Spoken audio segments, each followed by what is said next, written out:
Good morning students. पिछले term पे हम लोगों ने लिविंग वर्ल्ड का पहला लेक्चर पढ़ा था, जिसमें हमने ये पढ़ा था कि characteristic features of the living organism. ठीक है, हमने क्या पढ़ा था? Characteristic features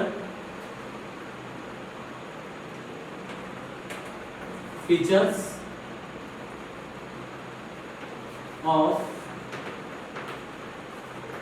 living organism. ठीक है, इसको हम लोग पढ़ रहे थे, पिछले टर्म में हमने पढ़ा था इसको। ठीक है, हमने ये पढ़ा था कि इस अर्थ पे जितने भी टाइप के ऑर्गेनिज्म हैं, जितने भी ऑर्गेनिज्म है, लिविंग ऑर्गेनिज्म है, सारे ऑर्गेनिज्म का कुछ न कुछ कैरेक्टरिस्टिक फीचर्स होता है। ठीक है, और ये जो कैरेक्टरिस्टिक फीचर आपका ऑर्गेनिज्म का होता है, ये आपका जिसको हम लोग बोलते हैं सिम्टम ऑफ लाइफ के नाम से जानते हैं। तो हमने उस पिछले टर्म पे सबसे पहले पढ़ा था, एक पहला चैप्टर पढ़ा था हमने, that is called as growth and development. Growth and development, first character. ठीक है, ग्रोथ एंड डेवलपमेंट के बारे में हम लोगों ने पिछले टर्म में पढ़ा था कि अगर कोई भी लिविंग ऑर्गेनिज्म है या आप किसी भी कंपोनेंट को बोलते हो कि इसके अंदर लाइफ है, तो उसके लिए उसको आपका एक प्राइमरी कैरेक्टर जो होता है ग्रोथ और डेवलपमेंट शो करना पड़ता है। ठीक है, जिसमें हमने पढ़ा था कि ग्रोथ क्या है भाई? Growth is the irreversible increase in the height of organism. Irreversible increase in height of organism. ठीक है, इरिवर्सिबल मतलब अगर एक बार ग्रोथ हो जाएगा तो उसको फिर आप बैक या वापस कम नहीं कर सकते हो। और along with the ग्रोथ के साथ साथ एक दूसरा टर्म आता है डेवलपमेंट। क्या आता है? डेवलपमेंट। यानी अगर ग्रोथ होगा तो उसके साथ साथ डेवलपमेंट भी होता है। हाँ, ये अलग चीज है कि किसी हो सकता है कि ग्रोथ थोड़ा किसी ऑर्गेनिज्म में कम होता है या किसी ऑर्गेनिज्म में थोड़ा ज्यादा होता है। तो that depends on the factor that उसका आपका न्यूट्रिशनिंग कैसी है, उसके जेनेटिकल कंडीशंस पे भी कभी-कभी आपका डिपेंड करता है ग्रोथ कैसा होगा, कम होगा या ज्यादा होगा। साथ साथ में ग्रोथ के साथ साथ डेवलपमेंट भी आपका होता रहता है, जिसमें हम ये बोलते हैं कि डेवलपमेंट में हमको डेवलपमेंट को किसी पर्टिकुलर ऑर्गेनिज्म के डेवलपमेंट को हम लोग तीन टर्म्स में मेजर करते हैं। पहला फिजिकल डेवलपमेंट, उसका फिजिकल ग्रोथ, उसकी बॉडी बीएमआर ग्रोथ की बात करते हैं हम लोग, बीएमआर रेशियो की बात करते हैं हम लोग। दूसरा बात करते हैं हम लोग उसकी मेंटल डेवलपमेंट की बात करते हैं, और तीसरा बात करते हैं उसके हम लोग सोशल डेवलपमेंट की बात करते हैं। तो there are three terms in the development along with the growth. तो अगर कोई भी लिविंग ऑर्गेनिज्म आपके आसपास होगा, चाहे वो स्मॉलर से स्मॉलर यूनिसेलुलर बैक्टीरिया ही क्यों न हो या मल्टीसेलुलर ऑर्गेनिज्म कॉम्प्लेक्स लाइक हम लोग क्यों न हो, सभी लोगों के अंदर ग्रोथ और डेवलपमेंट होता है। डिपेंड हाँ, ये अलग चीज हो सकती है कि डिपेंड ग्रोथ और डेवलपमेंट कम हो सकता है या ज्यादा हो सकता है, लेकिन होगा जरूर। ठीक है, सेकेंड कैरेक्टर हम लोग पढ़ते हैं इसके आगे, metabolism.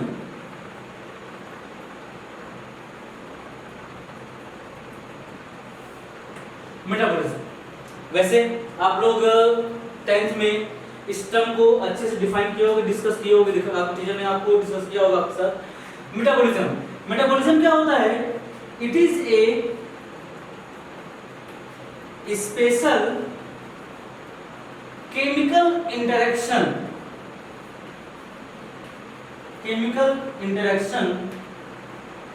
Between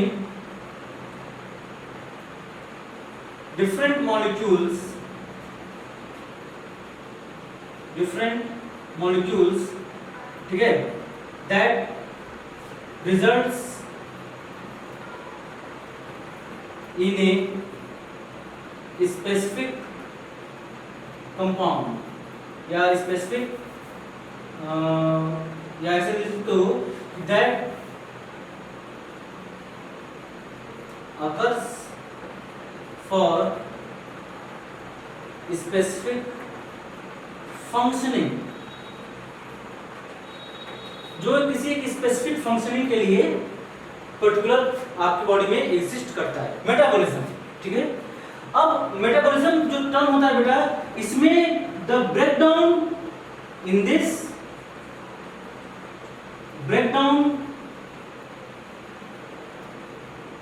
and formation, both the process takes place, दोनों होती है, ब्रेकडाउन भी होता है और फॉर्मेशन भी होता है। ब्रेकडाउन में that is called as catabolism, ठीक है। Formation is called as anabolism, यानी the metabolism is the basically in this two types of process takes place. One process in which the breakdown of molecule occurs, that is catabolism, and another in which the formation of molecule takes place, that is anabolism. So metabolism, that is made up of two type of reactions. One is catabolism and one is anabolism. ठीक है, तीसरे का characteristic feature बात करते हैं हम लोग, third characteristic feature बात करते हैं, तो कहते हैं रिप्रोडक्शन। रिप्रोडक्शन, ठीक है। Reproduction means the reproduction is the basic feature, it is the basic feature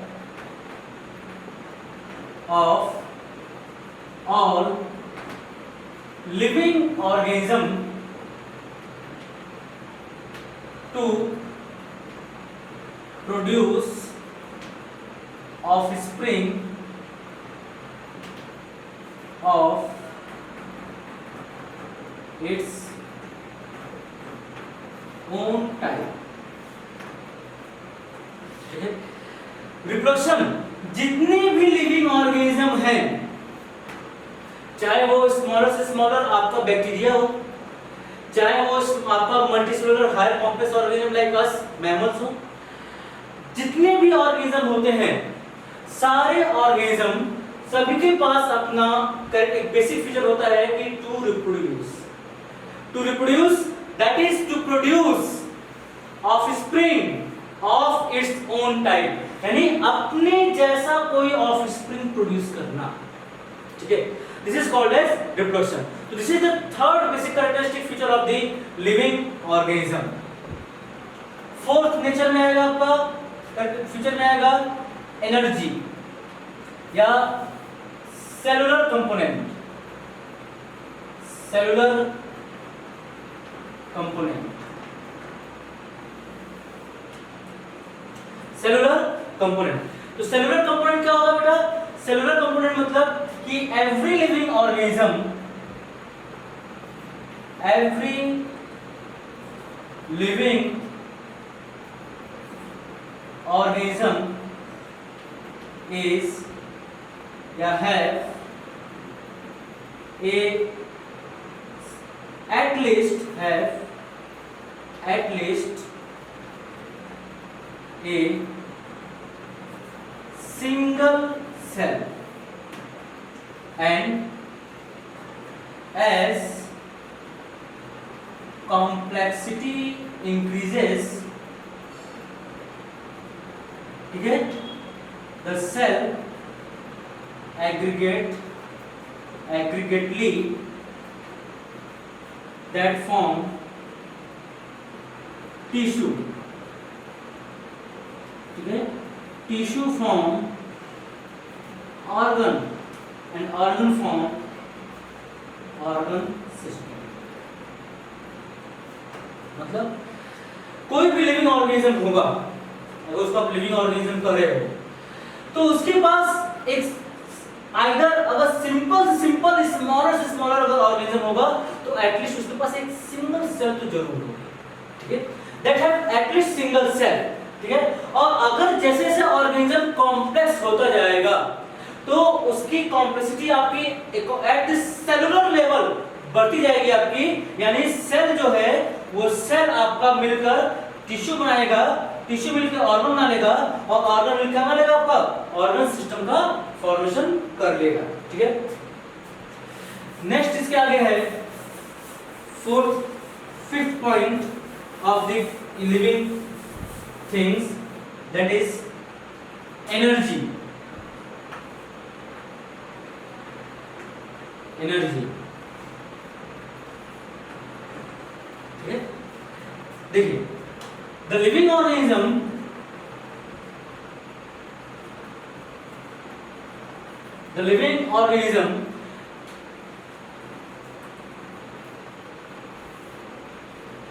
that produce energy to perform any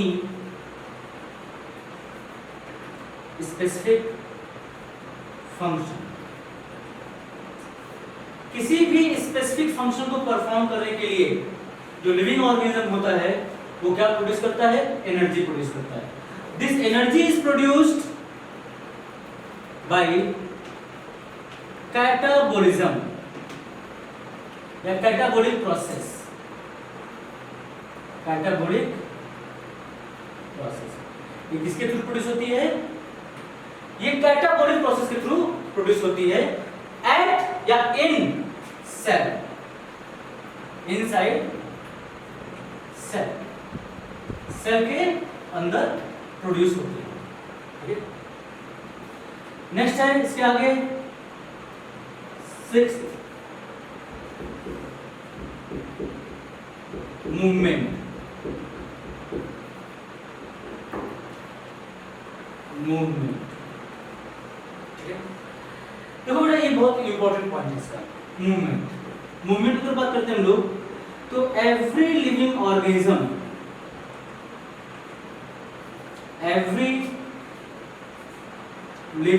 organism have capability to move from its place, ठीक है, to another place by itself। मतलब जितने भी living organism इस earth पे हैं, सारे living organism के पास ये प्राइमरी कैरेक्टर होता है कि वो अपने आप किसी एक पर्टिकुलर प्लेस से दूसरे पर्टिकुलर प्लेस तक मूव करते हैं बिना किसी एक्सटर्नल सपोर्ट के। याद रखिएगा, without any external support, without any external support, बिना किसी एक्सटर्नल सपोर्ट के वो एक जगह से दूसरी जगह तक मूव करते हैं। जैसे देखो एग्जांपल, जैसे मैं अगर हम हैं तो जैसे मैं यहां से यहां तक चला, ठीक है, अपने आप बाय इटसेल्फ, ठीक है, by using our own energy, अपनी खुद की एनर्जी को यूज करके हम यहां से वहां तक मूव कर सकते हैं। तो this is called as movement. और जो नॉन लिविंग कंपोनेंट्स होते हैं उनके पास मूवमेंट कैपेबिलिटी तो होती है, यानी वो एक जगह दूसरी जगह तक मूव करते हैं। आप कहोगे सर धूल तो हवा में उड़ता है, डस्ट पार्टिकल हवा में उड़ रहे हैं, यानी डस्ट पार्टिकल एक जगह से दूसरी जगह तक मूव कर रहे हैं, लेकिन वो मूव करते हैं with the help of any external force. जब उसके ऊपर कोई फोर्स लगाओगे तभी वो मूव करेगा, वो अपने आप मूव नहीं करते हैं। This is the basic feature of any living organism that to perform movement. अब इसमें आप यहाँ पे एक चीज बोलते हो कि सर प्लांट तो मूवमेंट शो करते नहीं है, प्लांट तो भाई जहां पे है वहीं फिक्स रहता है, तो कहते हो सर जब वो फिक्स है तो इसका मतलब तो मूवमेंट नहीं शो कर रहा है। नहीं बेटा, अगर प्लांट की बात करते हो तो देखो, अगर हम सबसे क्या कहते हैं बेसिक क्या कहते हैं ऑटोट्रॉफ से स्टार्ट करें हम लोग, तो सबसे पहले आते हैं एल्गी। एल्गी आप पढ़े होंगे, आप लोग या जानते होंगे, नहीं तो अभी आगे आपको मिलेगा एल्गी। एल्गी जो आपका मोटाइल एल्गी होते हैं वो एक जगह दूसरी जगह तक मूव करते हैं, ठीक है। कहोगे सर नहीं, ठीक है चलिए एल्गी तो मूव करता है आपका, लेकिन अगर हम लोग हायर प्लांट की बात करें तो वहां पे जो आपकी लीफ जो आपकी मूव करती है, तो भाई जब हवा आपकी विंड जब चलती है तभी लीफ मूव करती है, यानी आपका वहां पे जो मूवमेंट हो रहा है वो तो एक्सटर्नल फोर्स की हेल्प से हो रहा है, तो क्या तो उसे नॉन लिविंग है? तो हम तो कहेंगे हम लोग नहीं, वहां पे आपका बेसिकली जरूर है कि वो अपने एक प्लेस पे फिक्स है, लेकिन उनके रूट्स वो तो मूव करते हैं ना, वो आपका डीप इनसाइड मूव करते रहे, ठीक है। आपका जो स्टेम है वो अप साइड मूव करता है, तो यानी वहां भी तो मूवमेंट हो रहा है। हाँ, वो मूवमेंट आपका जो होगा वो एक ही प्लेस पे अप साइड या डाउन साइड हो रहा है, लेकिन मूवमेंट तो हो रहा है, वो एक ही प्लेस पे आपका ऊपर या नीचे मूव कर रहे हैं, तो मूवमेंट हो रहा है, और वो मूवमेंट अपने आप करते हैं बिना किसी एक्सटर्नल फोर्स के हेल्प से, तो इसका मतलब वो भी मूवमेंट शो कर रहा है, यानी प्लांट्स भी आपके लिविंग कंपोनेंट्स में ही आपका इंक्लूड किया जाएगा।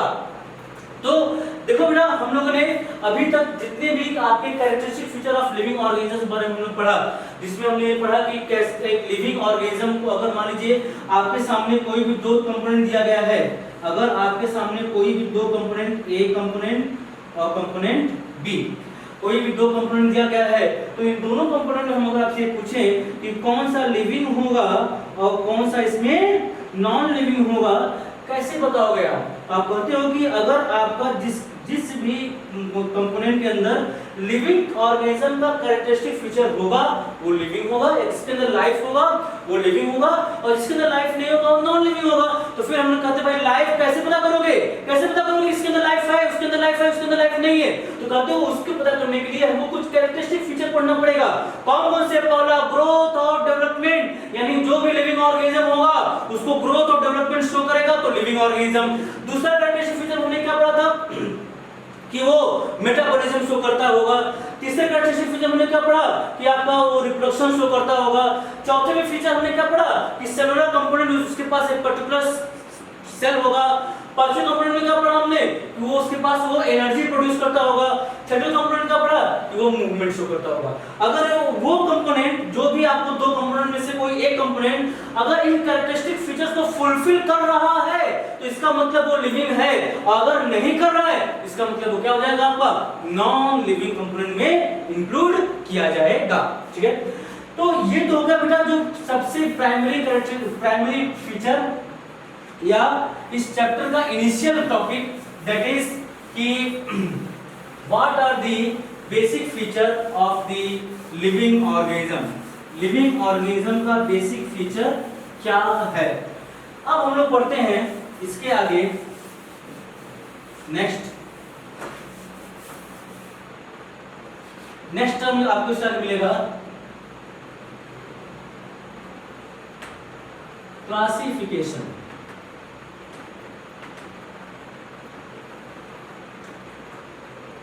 क्लासिफिकेशन देखिए, इसको समझने के लिए किस से समझिएगा।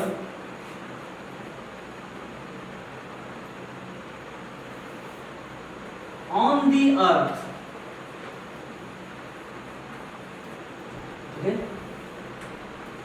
इस अर्थ पे there are billions and billions of living organism are present। इस अर्थ पे billions and billions of the living organism present हैं। ठीक है, अब इतने ढेर सारे बिलियंस एंड बिलियंस ऑर्गेनिज्म, तो करोड़ों आपके और लिविंग ऑर्गेनिज्म प्रेजेंट है, जिसमें से हमको एक्चुअली में 30 to 40% हमको नॉलेज है। ठीक है, out of which 30 to 40% are known organism, maybe 50%, और बाकी जो 50% है उनके बारे में हम लोग को पता नहीं है, क्योंकि वो एक ऐसी जगह पर रहते हैं जहां पर हम लोग का जाना एक टाइप से इम्पॉसिबल है। लाइक जो डीप ओशियंस है वहां पे हम लोग जाना पॉसिबल नहीं है। हॉट स्पॉट रीजन्स हैं, ठीक है, उसके बाद बायोस्फीयर रिजर्व के जो सेंटम सेंटोरम लाइक जो कोर रीजन है, तो वहां पे हम लोग को जाना पॉसिबल नहीं है। तो वहां पे जाना पॉसिबल नहीं है, इसलिए वहां पे जो भी लिविंग ऑर्गेनिजम्स हैं उनके बारे में हमें जानकारी नहीं होती है, या बहुत से ऐसे आइलैंड्स भी हैं जहां तक अभी लिविंग ऑर्गेनिज्म पहुंच नहीं पाया, ह्यूमन पहुंच नहीं पाया है। इसलिए अभी तक हमको उन सब एनिमल्स के बारे में, उन सब ऑर्गेनिज्म के बारे में अभी इतनी कोई जानकारी नहीं है। लेकिन हाँ, नियर अबाउट 50% ऑर्गेनिज्म के बारे में हम जानते हैं कि वो कैसे हैं, क्या करते हैं, क्या नेचर है उनका। अब जो 50% ऑर्गेनिज्म है वो इतने ज्यादा है कि आपका उनकी स्टडी के लिए हम अगर step by step single organism बारे में स्टडी करें तो वो हमारे लिए पॉसिबल नहीं है। मतलब अगर ऐसे स्टडी करें तो हम लोग को लाखों लाख साल आपका लग जाएगा हर एक ऑर्गेनिज्म बारे में स्टडी करने के लिए। तो ऐसे कंडीशन में हम आपका सारे इंडिविजुअल्स का नेचर, उनका फीचर या उनको पढ़ने के लिए, जानने के लिए हम किस आपका फीचर यूज करते हैं? हम लोग क्लासिफिकेशन फीचर का यूज करते हैं, जिसमें हम क्या करते हैं? क्लासिफिकेशन का इसका मतलब क्या होगा? देखो भाई, क्लासिफिकेशन में is the grouping, classification is the grouping of organism, grouping of organism on the basis of their features, उनके फीचर्स के बेसिस पे जब हम ऑर्गेनिज्म को एक पर्टिकुलर ग्रुप बना दें तो उसे क्या बोलेंगे हम लोग? क्लासिफिकेशन बोलेंगे। और classification is used for the easy study of the organisms. ये किस लिए होता है? It is used for easy study of organisms के इजी स्टडी के लिए, ठीक है, और कम से कम समय में मैक्सिमम इंडिविजुअल्स के बारे में हम जान लें, उनके फीचर्स के बारे में जान लें, और इसलिए हम लोग क्या करते हैं? क्लासिफिकेशन को परफॉर्म करते हैं। ठीक है, तो अगर हम लोग बात करें कि जैसे हमने बोला क्लासिफिकेशन जो हो क्या है? The grouping of organism on the basis of their feature. Feature मतलब क्या? फीचर कुछ भी हो सकता है। लाइक आपका सिर्फ फीचर में हम दो फीचर कॉमन जो पढ़ते हैं अभी फिलहाल, अभी उसके आगे हम और फीचर्स पढ़ेंगे। सबसे पहला है मॉर्फोलॉजिकल फीचर, मॉर्फोलॉजिकल फीचर। दूसरा एनाटॉमिकल फीचर। ठीक है, मॉर्फोलॉजिकल फीचर और एनाटॉमिकल फीचर। मॉर्फोलॉजिकल मतलब external feature,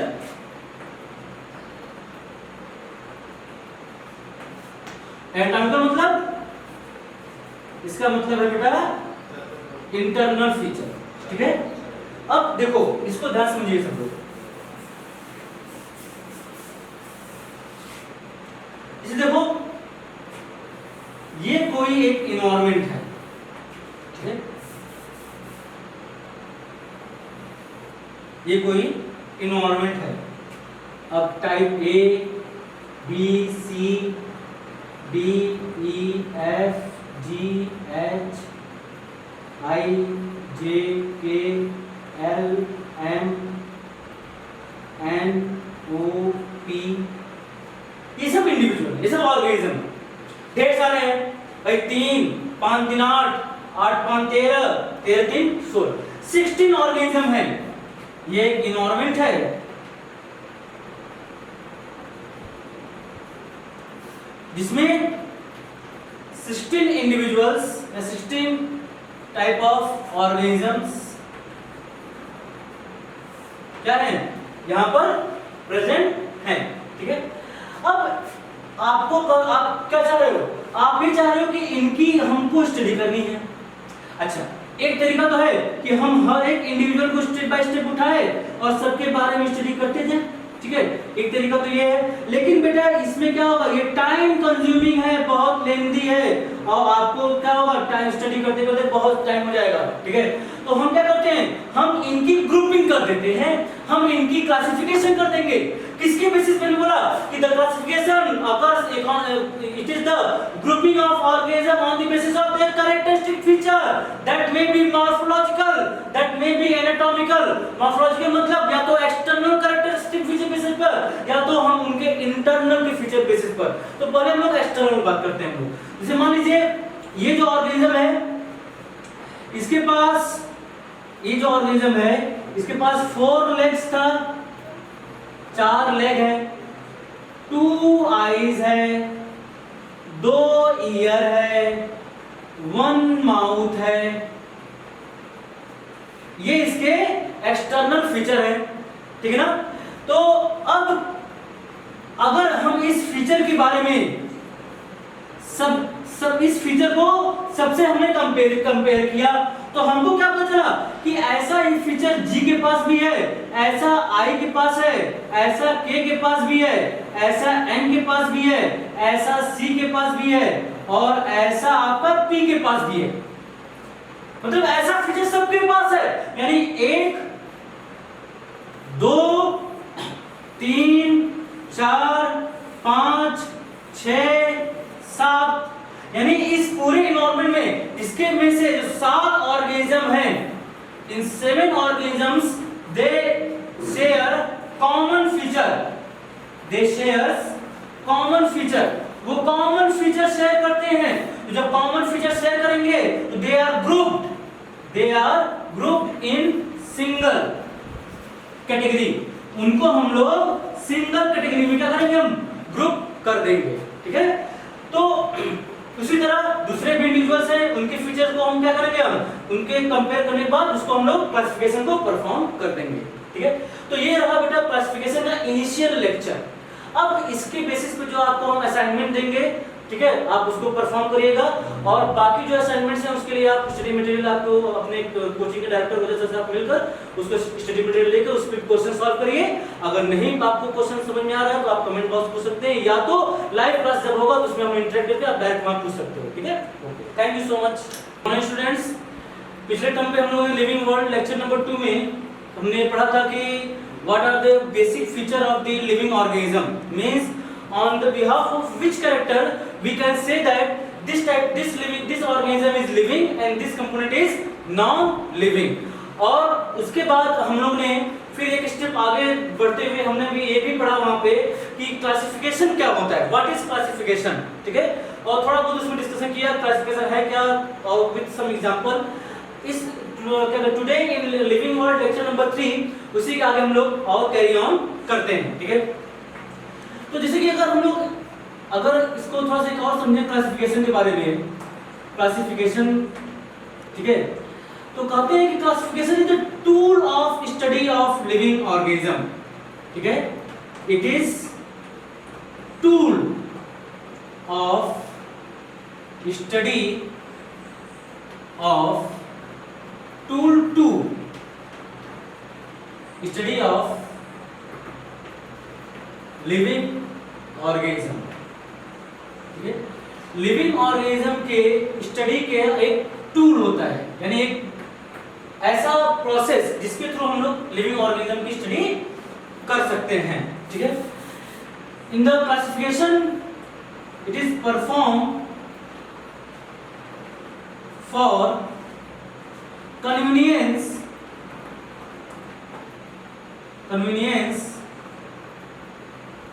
in study of living organism, ठीक है।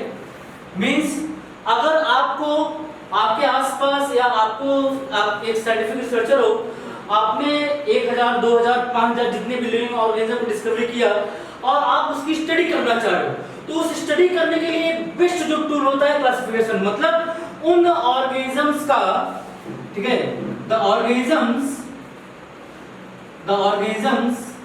विच शेयर कॉमन फीचर्स,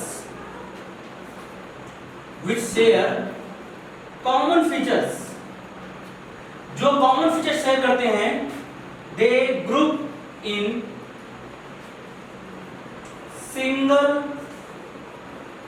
कैटेगरी, ठीक है, वो एक सिंगल कैटेगरी में ग्रुप कर दिए जाते हैं and you know that this is called as classification, ठीक है। So in classification basic 3 properties are present. First, discovery of organism, discovery of organism, ठीक। Second, convenience in study,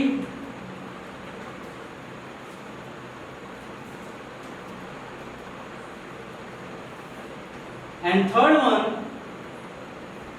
is there phylogenetic relationship,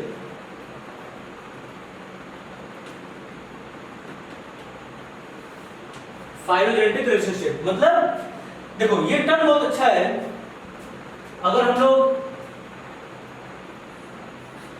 phylogenetic term के बारे में पढ़ते हैं, इसका मतलब है evolutionary feature, that means evolutionary feature.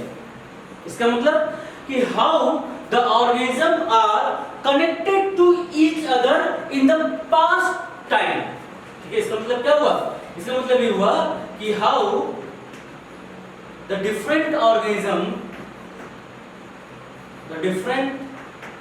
organisms are connected to each other in their past times, ठीक है। यानी पास्ट टाइम में, पहले समय में जो डिफरेंट ऑर्गेनिजम्स हैं, आज के समय में जो प्रेजेंट डिफरेंट ऑर्गेनिजम्स हैं, वो एक दूसरे से कैसे कनेक्टेड हैं, how they are connected to each other, this study of feature is called as phylogenetic feature. तो in the classification the basic 3 properties are takes place. The one is discovery of organism, जब आपने discovery किया, फिर discovery करने के बाद उसको आपने कॉमन फीचर बेसिस पे कर दिया, उसको आपने ग्रुपिंग कर दिया कन्वीनियंस फॉर स्टडी के लिए, और उसके बाद ड्यूरिंग द स्टडी आप उन ऑर्गेनिजम्स के एंसेस्ट्रल सिमिलैरिटी, ठीक है, ये बहुत टर्म इंपॉर्टेंट है। फाइलोजेनेटिक मतलब एंसेस्ट्रल सिमिलैरिटी, एंसेस्ट्रल सिमिलैरिटी के बारे में हम स्टडी करते हैं, ठीक है। This is the basic grouping of organism, that is classification. जब क्लासिफिकेशन बेटा जब इनिशियल टाइम में परफॉर्म किया गया, तो उसके बाद बहुत साइंटिस्ट लोग आए और इसी क्लासिफिकेशन को मॉडिफाई करते गए, मॉडिफाई किए, जिसमें से कुछ का हमको स्टडी करना है, कुछ के बारे में पढ़ना है। तो जिसमें सबसे पहला जो पढ़ना है, दैट वी बहुत फेमस साइंटिस्ट हैं, आप उनका नाम सुनोगे तो जान भी जाओगे शायद, दैट इज कैरोलस लिनियस, ठीक है। कौन है? Carolus Linnaeus. और उन्होंने कौन सा टर्म दिया था बेटा? टैक्सोनॉमी, टैक्सोनॉमी, ठीक है। ध्यान से सब समझिएगा, what is taxonomy? Taxonomy is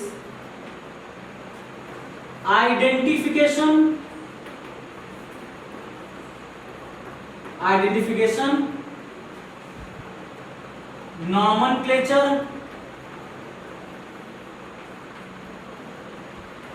and classification of organism, classification of organism। 3 terms: identification, nomenclature and classification of organism। जैसे कि इसको आप किस तरह समझ सकते हो, आज से मान लीजिए आपके घर में आसपास से कोई बच्चा जब कोई न्यू चाइल्ड बर्थ लेता है तो सबसे पहले हम उसको आइडेंटिफाई करते हैं, क्या वो मेल है कि फीमेल है कि भाई कोई और ट्रांसजेंडर मान लीजिए कुछ और जो, ठीक है। तो सबसे पहले उसको आइडेंटिफाई करना, यानी जब हम ड्यूरिंग द साइंटिफिक स्टडी, जब किसी भी हम कोई भी साइंटिफिक स्टडी करते हैं एंड ड्यूरिंग साइंटिफिक स्टडी आपको कोई इंडिविजुअल कोई ऑर्गेनिज्म आपको मिला, तो उस केस में क्या होगा, उस केस में सबसे पहले आप उसको आइडेंटिफाई करोगे, ये क्या है, ये प्लांट है कि ये एनिमल है, वायरस बैक्टीरिया क्या है।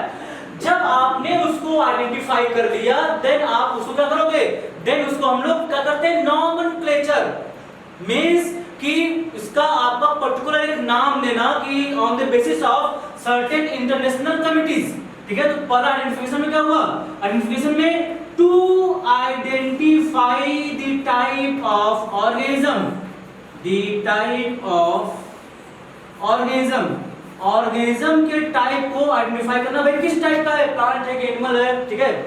और नॉमेनक्लेचर में to give a particular name, to give a particular name and then classify, ठीक है। तो okay, thank you so much. इसके आगे फिर हम लोग नेक्स्ट स्टेप पे स्टडी करेंगे।